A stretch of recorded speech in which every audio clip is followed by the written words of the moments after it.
ces remerciements-là seront prolongés envers la presse, qui a bien accepté d'être présente aujourd'hui à nos côtés. Il y a eu beaucoup de manipulations dans ce dossier. Il y a eu beaucoup de contre-vérités dans ce dossier. Il y a eu beaucoup de mensonges, vous me passez l'expression, dans ce dossier.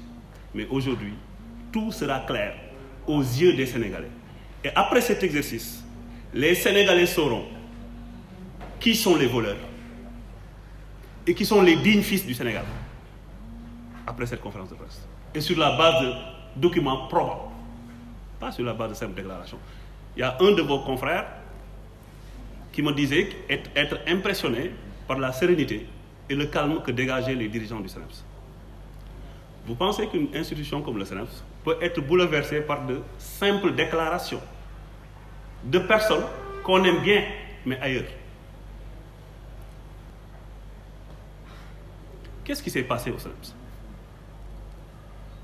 Je tiens à préciser que malgré beaucoup de déclarations, Pape Sidi Lo et son équipe, nous ne sommes à la direction du SNEIPS qu'en 2017. C'est en 2017 que nous avons pris les rênes de ce club, qui était en National 1. 2017, nous sommes champions de National 1.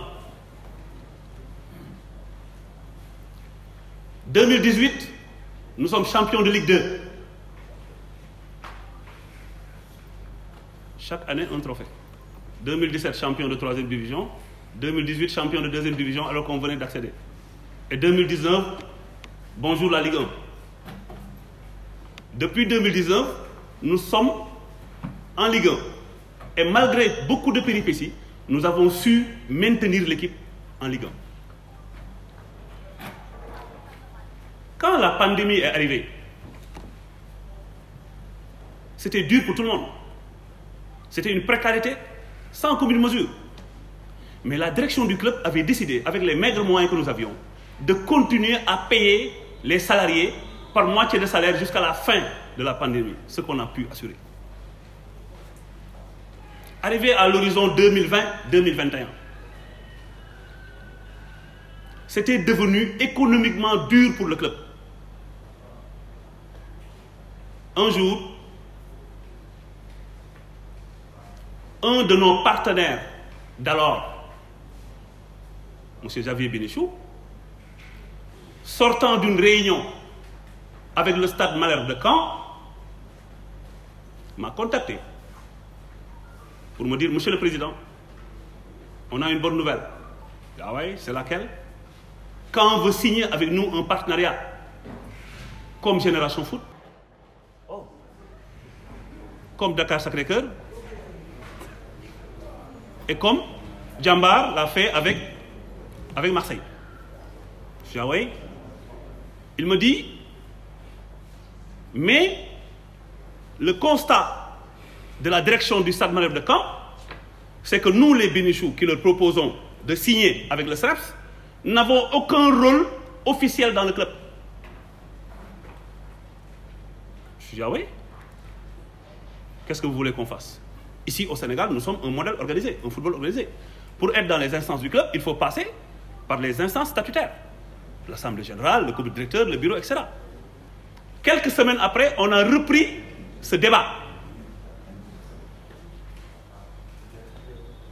Il m'a proposé, j'ai pensé pertinent et j'ai exposé à la direction du club.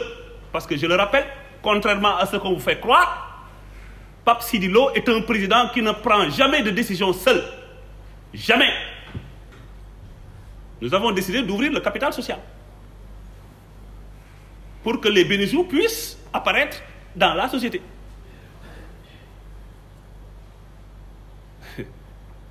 Comment les mettre dans la société? On a discuté.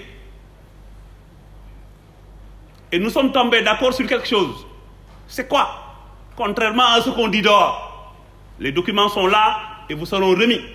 Et à vous de juger. On leur a demandé de prendre en charge les salaires des joueurs pour la saison 2020-2021 à hauteur de 3 millions par mois pour qu'en fin de saison, qu'on leur mette à 85% dans la société. Voilà l'accord. Il n'a jamais été question, jamais, je vous dis jamais, de payer 60 millions pour avoir 85%. Je dis jamais. Parce que tout ce qu'on a fait ça devant notaire, Maître Aïda Seck Ndiaye.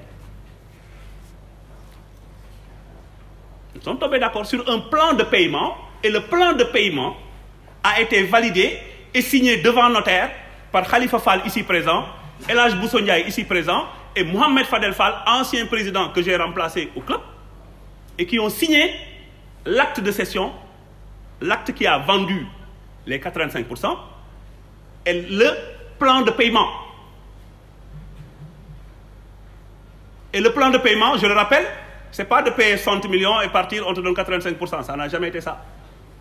La vérité, c'est qu'il était question de prendre en charge les salaires du personnel pour la saison 2020-2021 à hauteur de 3 millions par mois pour qu'en fin de saison, qu'on les ramène à 85% de part sociale.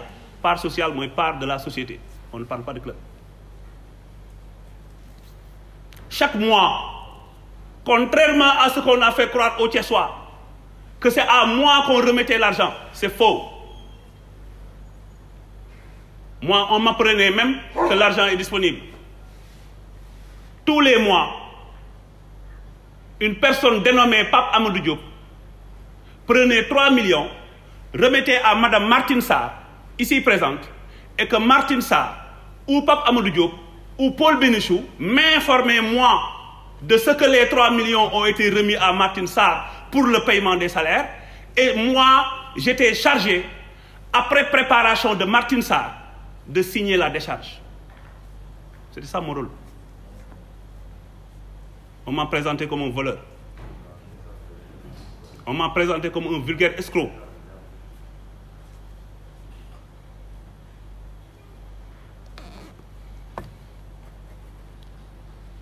On a fait croire aux Sénégalais que j'ai bouffé l'argent. Et ce qui est lâche, tout ça s'est passé au moment où j'étais en train de mener une mission pour le pays.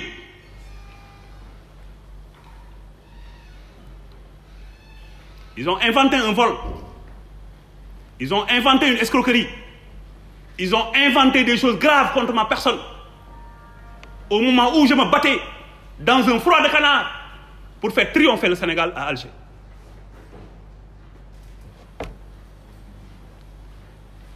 Ça, c'est la lâcheté extrême. Et ça ne me surprend pas, venant des Bénichou. Parce que je parle sous le contrôle de Seydina Alassane Ba Sergent. Quand le Sénégal est allé gagner au Libéria 3-0, alors que les membres du club m'ont félicité dans le groupe WhatsApp du club, Nicolas Bénichou, en filigrane, a traité notre équipe nationale d'équipe de merde. Et qu'il ne fallait pas féliciter cette équipe de merde-là. Et il l'a mis dans le groupe WhatsApp du club. C'est là où les problèmes ont démarré. Parce que ces gens-là ne pouvaient pas supporter qu'un Français vienne traiter leur équipe nationale d'équipe nationale de merde. Pourquoi? Parce qu'il n'y a aucun joueur du Sénégal d'excellence dans l'équipe locale. L'équipe locale, les places ne sont pas négociées. Sinon, moi, chef de délégation, on prend d'abord mes joueurs avant de prendre les autres joueurs. Voilà le début des problèmes. Bousso Ndiaye, ici présent, a réagi fermement contre cette affirmation-là. Quand le gars en filigrane traitait notre équipe nationale d'équipe de merde. Bousso a réagi. Les autres ont réagi. Et tout le monde a quitté le groupe WhatsApp en le laissant là-bas seul. Et les écarts ont commencé à être notés entre nous et les Bénichou. Je reviens sur la question des 3 millions. Quand il devait donner 3 millions par mois pour payer les salaires pour la saison 2020-2021, en son temps, notre masse salariale était de 3 400 000, 3 500 000. C'est nous qui étions chargés d'aller chercher 400 à 500 000 francs par mois, l'ajouter aux 3 millions pour que ça soit la masse salariale du SNEPS. 3 500 000 à l'horizon 2020-2021. Aujourd'hui qu'on a donné le club au Bénichou, Vous savez, la masse salariale du SNEIPS, c'est combien? C'est 1 750 000. Si tu prends les salaires des joueurs, les salaires de tous les joueurs, les salaires de tous les entraîneurs, les salaires de tout le personnel qu'ils utilisent, c'est 1 750 000. Les documents sont là, vous les aurez à la fin de la conférence de presse. Vous pensez qu'un club crédible, un club de Ligue 1, doit avoir comme masse salariale 1 750 000? C'est normal. Parce que l'entraîneur principal est payé à 80 000.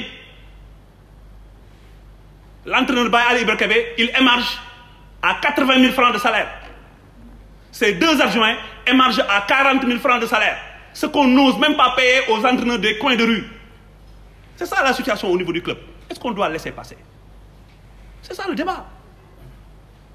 Alors, quand ils ont payé 3 millions, 3 millions, 3 millions, 3 millions, 3 millions, jusqu'en fin de saison,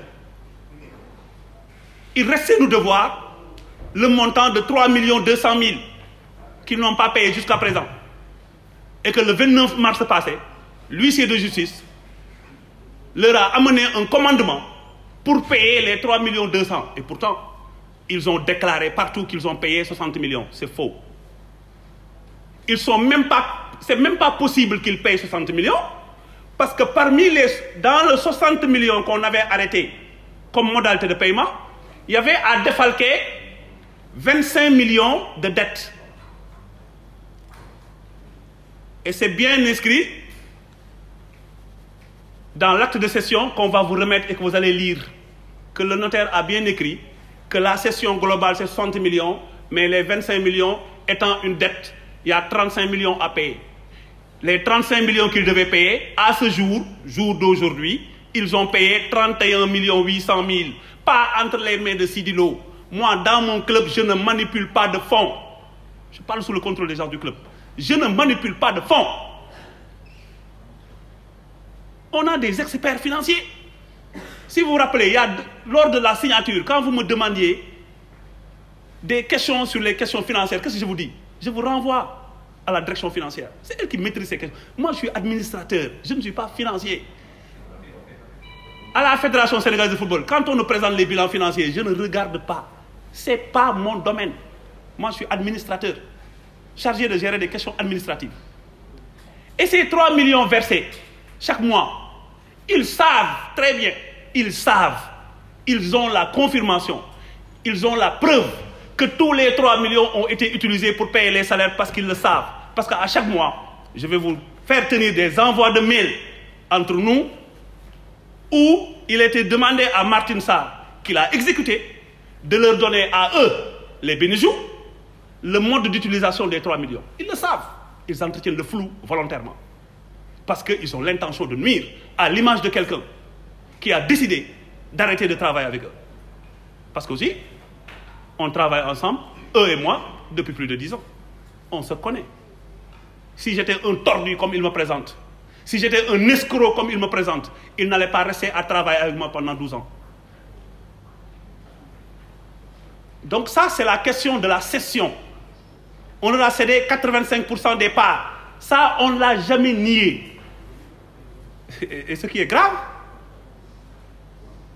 d'après Paul Bénichou, c'est un de vos confrères, qui s'appelle Ousmane Sow, qui lui aurait dit, parce que je n'ai pas la preuve, c'est Paul Bénichou qui m'a envoyé un message qui est là, qui me dit que c'est Ousmane Sow qui lui a dit qu'on a tenu une assemblée générale à Magnan Soumaré, où on a dit qu'on n'a jamais vendu au Bénichou 85%. On n'a jamais tenu d'assemblée générale à Magnan Soumaré. Jamais dans une instance du club, les gens du club sont là, jamais, je dis jamais dans une instance du club, le club a dit une fois qu'on n'a pas cédé 85%. C'est faux. On a bien cédé les 85% de la société. Ça, ce n'est pas un débat. On a cédé. Mais la société, c'est quoi son rôle dans le club? La société, c'est quoi son rôle dans le club? Quand CNEPS Excellence est arrivé en Ligue 2, CNEPS Excellence qui arrive en Ligue 2, CNEPS Excellence a un récépissé des autorités étatiques lui disant que vous êtes une association, mais à but non lucratif. C'est le récépissé du ministère de l'Intérieur. association à but non lucratif. Quand tu veux faire des actions à but non lucratif, tu fais quoi? Selon les dispositions pertinentes des règlements généraux de la Fédération sénégalaise de football, il faut s'accoupler à une société qui est chargée des questions économiques, financières et marketing. Cette société doit se limiter à ça. Et cette société-là, les clubs professionnels, en principe, doivent en avoir. Et tous. Et je dis en principe. Seneps Excellence en a. Mais cette société ne peut pas aller seule sans le club. Pour au moins 3 raisons. Première raison, une société ne s'affilie pas. Il n'y a pas d'affiliation de la société. Ni à la Ligue Pro, ni à la Fédération. Parce qu'à la Ligue Pro, on ne s'affilie pas. La deuxième raison, c'est que c'est l'association qui a l'affiliation de la Fédération sénégalaise de football. Et que c'est l'association qui est le répondant de la Fédération sénégalaise de football. La troisième chose, et c'est la chose la plus grave. Aujourd'hui, vous voyez dans les matchs, on met, par exemple, et c'est rigolo, hein, tout le monde en rit, tous les connaisseurs de football en rient, on met Jaraaf, Foot Pro Seneps Excellence contre Jaraaf. C'est quoi Foot Pro Seneps Excellence? C'est un club? C'est une société? C'est un regroupement d'hommes? Ou c'est quoi? Moi, le Foot Pro Seneps Excellence que je connais, c'est une SARL. C'est une société à responsabilité limitée. Où le club a 15%, les bénéficiaires, chacun à 42,5%. Moi, c'est ce Foot Pro Seneps Excellence que je connais. Il n'y a pas de club au Sénégal, dans la nomenclature et dans le fichier des clubs, un club qui s'appelle Foot Pro Seneps Excellence. Ça n'existe pas. Et moi, je le vois jouer contre Jaraaf. Je le vois être programmé contre Pikine. Je le vois être programmé peut-être contre le Stade de Mbour. Et quand tu vas dans les statuts de la Ligue Pro, on va vous remettre les statuts de la Ligue Pro, vous allez lire, c'est du français, c'est pas du juridisme, c'est du français. On va vous remettre tout de suite les statuts de la Ligue Pro, vous lisez les articles 1er, 6, 7, 8, 10 et 17. Vous allez vous rendre compte que jamais une société ne doit jouer.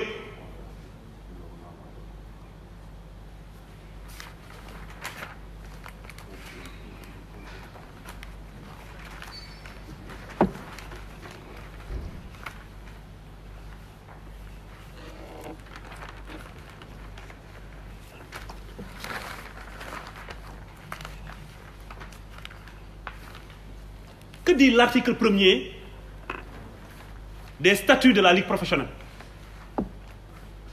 Pour nous savoir si club moo ne ci dëgg ou la société moo ne ci dëgg. L'article 1er dit il a été créé à Dakar une association dénommée Ligue sénégalaise de football professionnel. La Ligue sénégalaise de football professionnel est régie par les textes législatifs et réglementaires applicables aux associations, pas aux sociétés, et ceux relatifs à l'organisation. L'article 3 dit, l'article 5 dit, la Ligue sénégalaise de football professionnel est composée des groupements sportifs participant au championnat de Ligue 1 et de Ligue 2. Est-ce qu'on a dit des sociétés? Et on nous fait croire que ce sont les sociétés qui composent la Ligue Pro. C'est faux. Les statuts de la Ligue Pro sont clairs. Article 1er, article 5, c'est clair. L'article 8 est plus précis.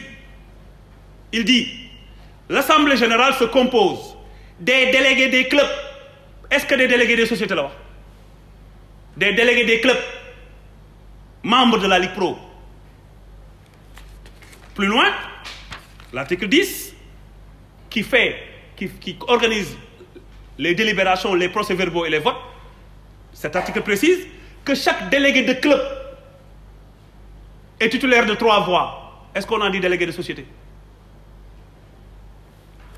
L'article 17 clôt le débat en précisant au niveau du conseil d'administration que la Ligue sénégalaise de football professionnel est gérée par un conseil d'administration.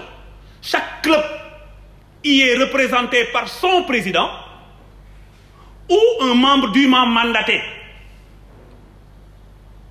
Est-ce qu'on a dit par l'administrateur de la société? Est-ce qu'on a dit par le gérant de la société? Il faut qu'on arrête de tromper les Sénégalais. J'ai parcouru les statuts de la Ligue Pro, par prudence, parce que je les ai en tête. Mais par prudence, j'ai parcouru encore. Dans les statuts de la Ligue Pro, le mot société n'y apparaît pas. Pour dire quoi que ce soit. Le mot société n'apparaît pas dans les statuts de la Ligue Pro. Dès le premier mot jusqu'au dernier mot des statuts de la Ligue professionnelle. Le mot société, S-O-C-I, E accent aigu, T, E accent aigu n'y apparaît pas. Pourquoi on veut faire croire aux Sénégalais qu'à la Ligue Pro, ce sont les sociétés qui sont membres, ce sont les sociétés qui s'affilient, ce sont les sociétés qui jouent? Parce que aussi, j'ai tendu l'oreille. Quand il y a un débat d'experts, moi n'étant pas expert, je tends l'oreille. J'ai tendu l'oreille pendant 3 mois. Début janvier, fin mars, j'ai tendu l'oreille. 8 conférences de presse, 400 communiqués, où on me fait l'honneur et le privilège et le prestige de citer mon nom 1000 fois. Je les en remercie. J'ai tendu l'oreille 3 mois. Je n'ai pas entendu quelqu'un dire que tel article donne tort à l'association. Un seul article. Je l'attends jusqu'à présent. J'ai tendu l'oreille pendant 3 mois. Je n'ai pas entendu quelqu'un dire que tel article autorise la société à jouer. Je continue à tendre l'oreille. J'ai ouvert les yeux. J'ai parcouru encore les règlements généraux auxquels j'ai participé à l'élaboration en 2009. Je n'ai pas vu une once d'articles, ben petit article ou le bout d'article, qui dit que la société s'affilie à la Ligue Pro, ou la Ligue Pro est constituée par des sociétés. J'ai pris les règlements généraux de la Ligue professionnelle.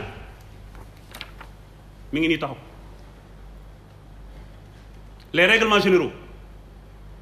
Vous savez, moi, organiser le football, c'est professionnel. Le mot société n'y est pas. Vous aurez ça. Le mot société, le mot là, apparaît tout le règlement, apparaît tout le statut. J'ai continué à parcourir. J'ai vu une fois le mot société dans l'architecture normative de la fédération. Vous savez c'est où? C'est dans le cahier des charges du football professionnel. Où on dit que quand le club atteint la ligue professionnelle, le club constitue en son sein une société chargée d'eux. On n'a pas dit le club se transforme en société. On a dit le club constitue en son sein une société. Et le même cahier des charges dit que le club, quand il dépose son dossier, c'est le dossier du club, il met une société là-dedans. Et que cette société-là doit prendre la dénomination de l'association.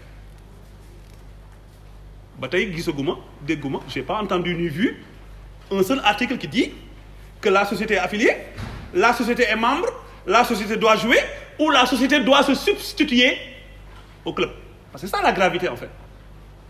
On risque d'aller vers une situation où la société se substitue à l'association sans qu'il y ait un texte qui le prévoit. Je continue à tendre l'oreille et je donne à tout le monde 5 ans pour qu'il me montre ce texte qui dit dans la vie d'un club, à un moment donné, la société remplace le club. Peut pas. La société, son rôle, c'est de faire ce que l'association ne peut pas faire du fait de son récépissé qui la limite dans un champ de déploiement. Parce que le récépissé donné par le ministère de l'Intérieur limite l'association dans un champ de déploiement très précis. Association à but non lucratif. Vous ne devez pas chercher de bénéfices. Et pour cela, vous arrivez en Ligue Pro, cherchez une société en votre sein. Et cette société va s'occuper de ça, ça, ça et ça. La société ne pourra jamais, dans ce football organisé-là, qu'est le Sénégal, à se substituer au club. C'est impossible.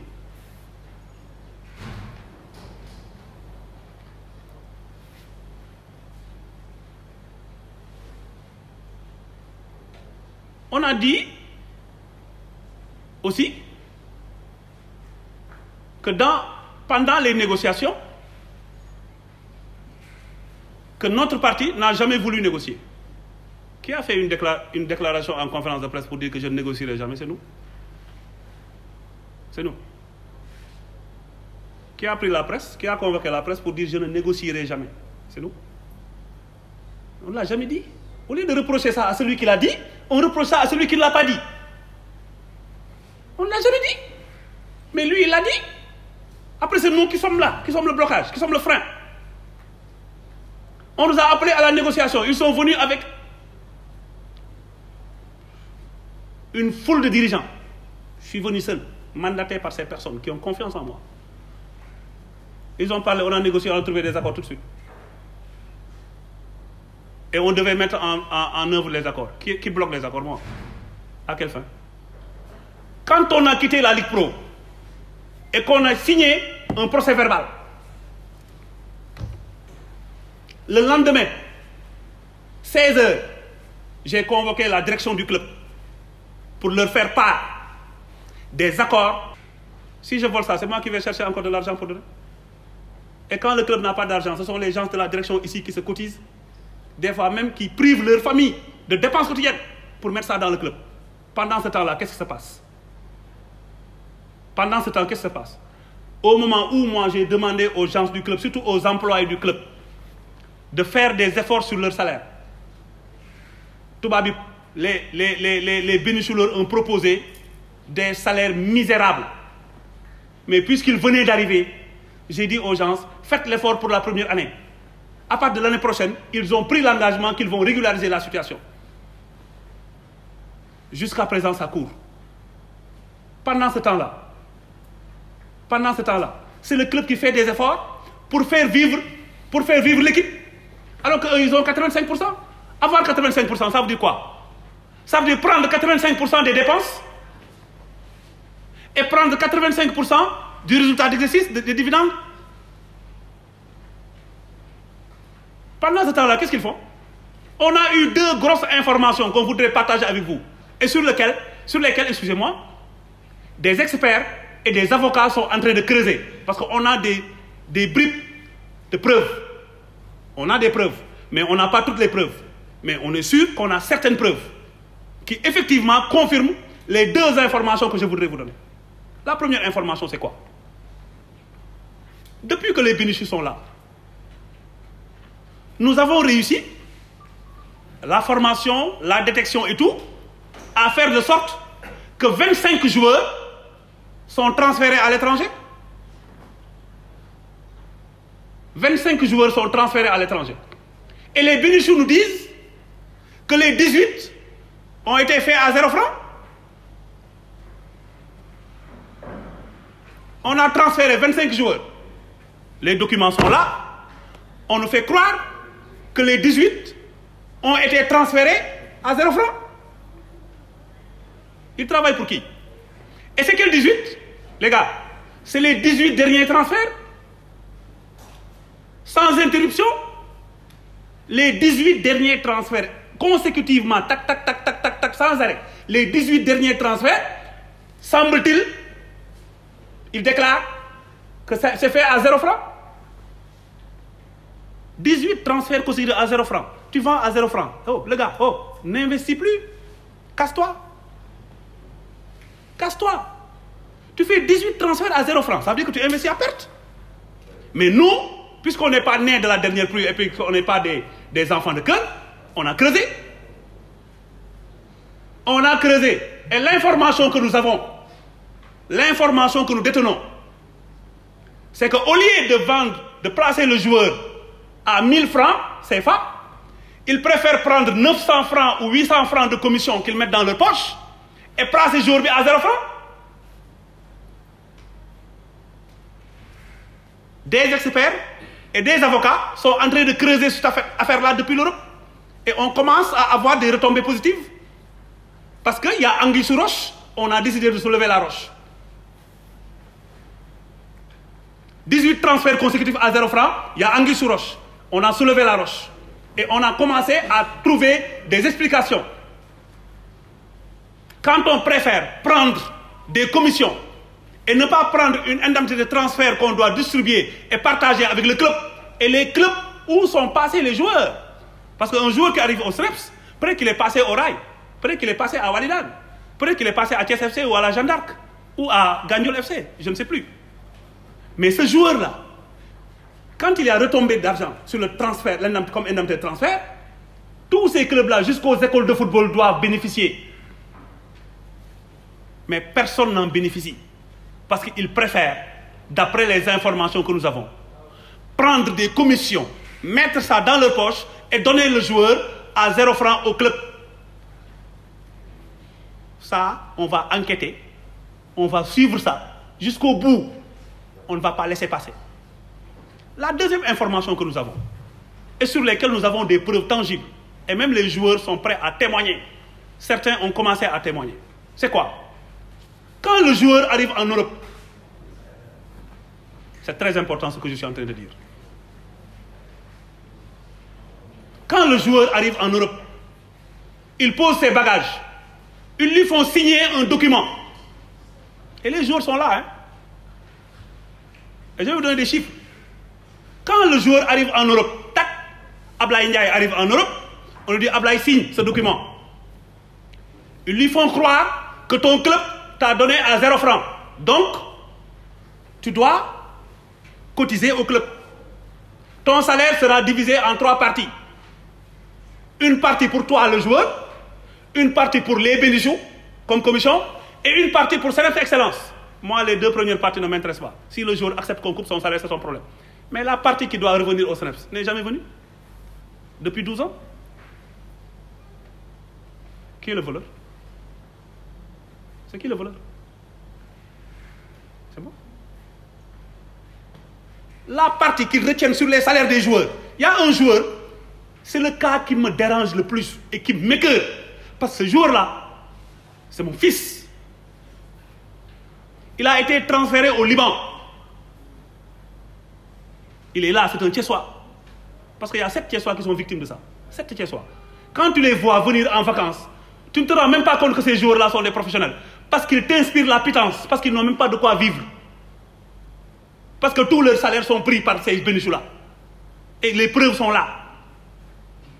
Il y a un joueur qui a été transféré au Liban, un Thiessois. Il arrive, il a 2 millions de salaire. Et ce Thiessois-là, on a pris tout ton salaire, sous son salaire, jusqu'à ce qu'il lui reste 250 000 francs CFA, avec lesquels il vivait au Liban. Pendant une saison. Et ça, on doit laisser passer. Comment on peut s'acoquiner avec ces gens-là? Et après, pour échapper à ça, parce qu'ils savent qu'on a les informations, ils allument des contre-feux. À gauche, à droite. À gauche, allument des contre-feux. Ils manipulent l'opinion. Ils manipulent les Thiessois. Ils émettent des contre-vérités. Ils émettent des accusations graves et non fondées. Heureusement pour eux, que certaines autorités du football retiennent ma main jusqu'à présent, et je retiens la main des gens du club pour ne pas porter plainte pour le moment. Mais je pense que ça ne va plus durer. Comment on peut traiter un Sénégalais comme ça en Europe? Un des joueurs qui habitait chez moi est parti en France, a signé. On lui a pris son salaire jusqu'à ce qu'il vive avec 530 € par mois pendant 2 ans. 530 €.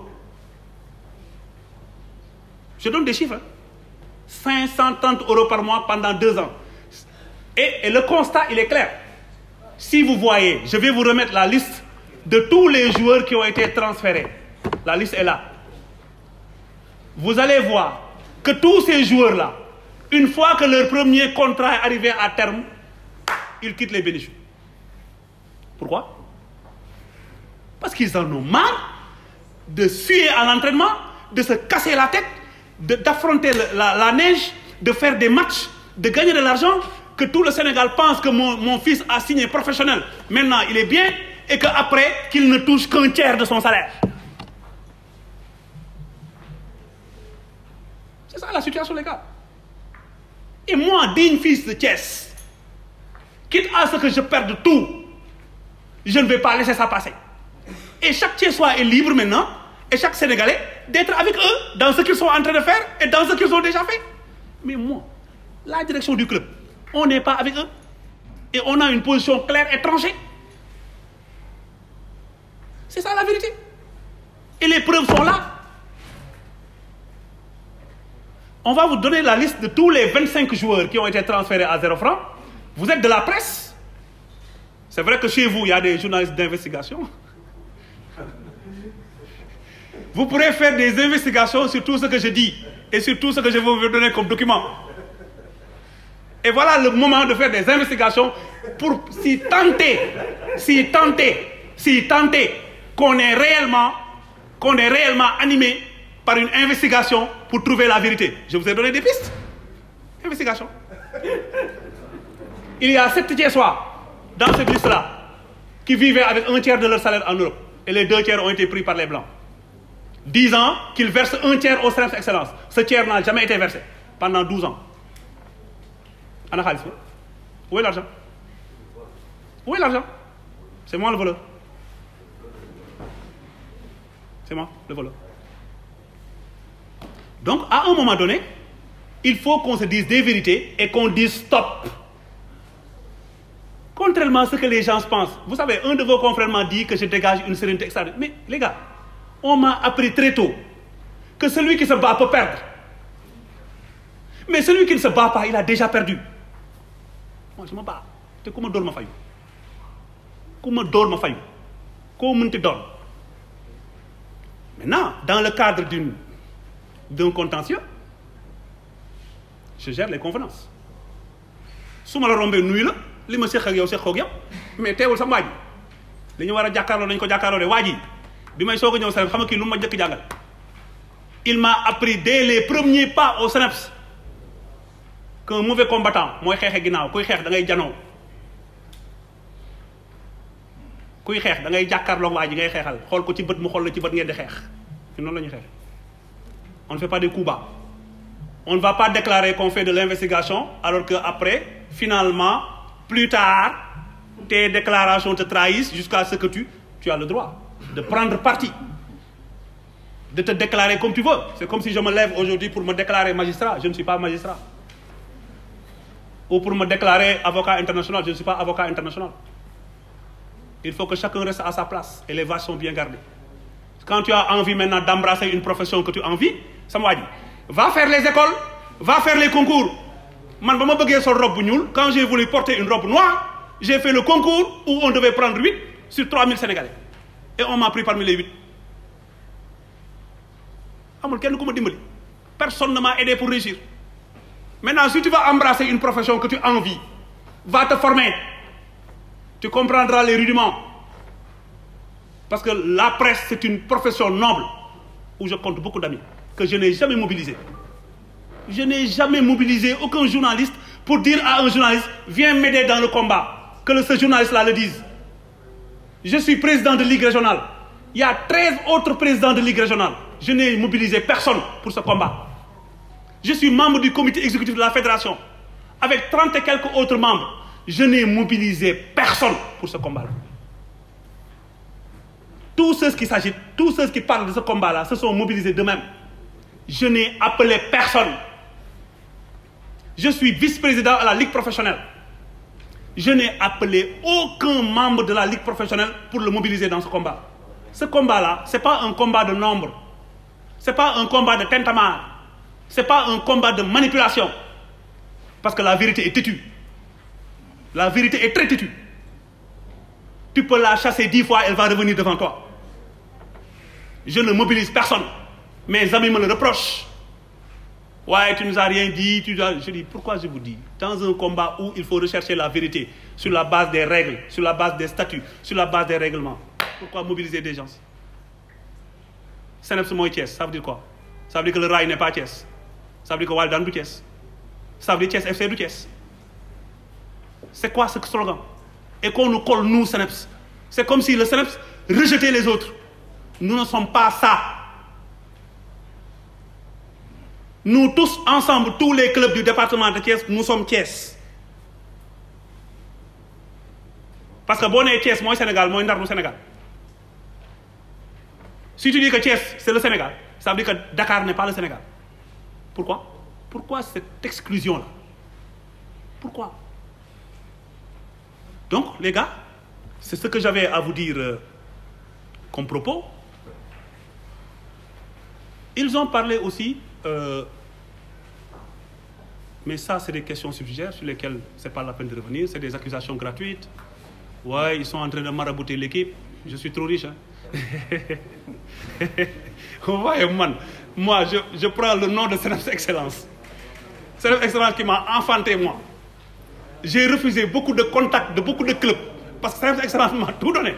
Moi, je prends le nom de Seneps Excellence, j'amène chez un marabout pour que Seneps Excellence perde. Je suis fort. Alors que quand Seneps Excellence devait gagner, je n'avais pas la possibilité de faire gagner le club.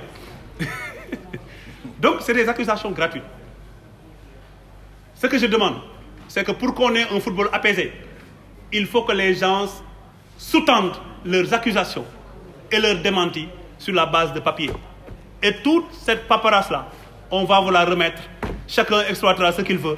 Et à la fin, vous, presse, intelligents que vous êtes, bien formés que vous êtes, vous allez aider les Sénégalais en termes d'éléments d'analyse, en termes d'input, pour que tous les Sénégalais sachent où se trouve la vérité. Je vous remercie, les gars. Voilà.